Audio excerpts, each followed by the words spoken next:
Assalamu alaikum warahmatullahi wabarakatuhu. Suila sahabiyu Abdullah bin Mas'ud radhiyallahu anhu, aliulizwa sahaba mtukufu Abdullah bin Mas'ud radhi za Allah zimfikie yeye, kaifa antum tastaqbiluna shahr Ramadan, vipi nyinyi mwajiandaa katika kuukabili mwezi mtukufu wa Ramadhan? Qal, sahaba huyu mtukufu akajibu akasema, ma kana ahaduna yajra'u an yastaqbila alhilala Ramadhan, ilikuwa haiwi hata kwa mmoja wetu katika kujiandaa kuukabili mwezi mtukufu wa Ramadhan, an yakuna fi qalbihi dharratu hiqdin ala akhihi almuslim,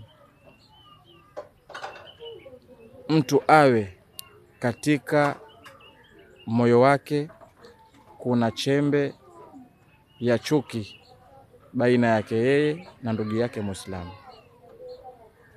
Hivi ndivyo masahaba walikuwa. Mwezi mtukufu wa Ramadhani ukibisha hodi,